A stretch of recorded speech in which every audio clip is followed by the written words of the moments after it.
Jeff Kirui, KTN News, Parliament, Nairobi.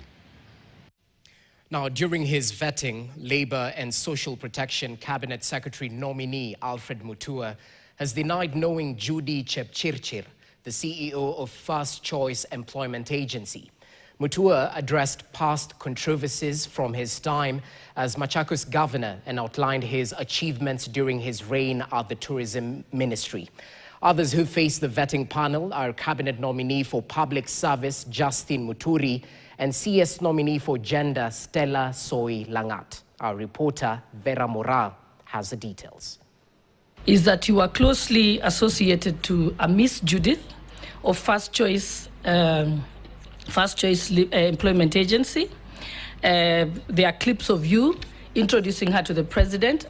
For over 2 hours, the second nominee on the fourth day of vetting, Alfred Mutua, Labour Cabinet Secretary nominee, had to address concerns on the committee on appointments about his alleged links to Judy Chepchirchir, the director of the controversial First Choice Recruitment Agency that gained notoriety in August 2023 after controversial overseas employment agency allegations surfaced in Uasin Gishu. I was introducing the president to the people who are presenting. And if you watch the clip, I didn't even know her name. And she introduced herself. That was the only time that I ever met her. And after that meeting, I've never met her again. So I don't have any conflict of interest. I saw her stories later on about her.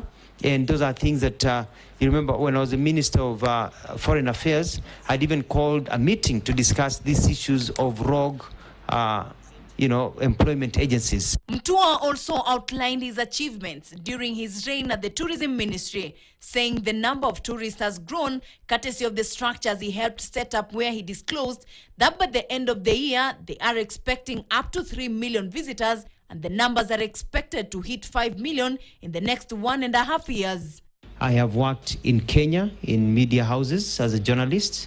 I've worked various organizations overseas, also in Australia and in the US. I served as a foreign correspondent, served as an assistant professor. I was blessed to be the first government spokesperson of the Republic of Kenya. If appointed, Mutua vowed to implement a tracking system to address labor disputes across various sectors. He explained that the system would allow the ministry to intervene before strikes notices are issued. I, Justin Njoka Muturi, swear that the evidence I shall give before this committee. Then came the former and Kenya's 8th Attorney General, Public Service Cabinet Secretary nominee Justin Muturi. During his vetting, he admitted that the Public Service Commission has no capacity to absorb interns who undergo their training due to available opportunities. There's the issue of the austerity measures being implemented currently, which have necessitated some temporary or sort of a moratorium on recruitment. It is not that it has been stopped. So it's not. I don't think it's right for us to say that there's been a circular. There hasn't been any, because I've gone through. It's an issue that I was addressing when I met with the senior staff of the ministry. He told the Committee on Appointments that the government, however, has a responsibility to ensure that it grows the economy to be able to attract as many of its young, talented Kenyans into the job market. I, Stella Soi Langat, do swear that the evidence I shall give. The final candidate that summed up the exercise of the fourth day of vetting is Gender, Culture and Heritage Cabinet nominee Stella Soi Langat. If picked, she will replace Aisha Juma, who was in the dissolved cabinet. 10 former CSs are set to make a comeback in cabinet if approved.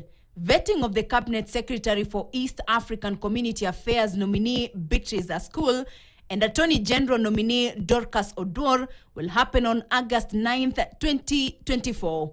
Vera Mora, KTN News, Nairobi.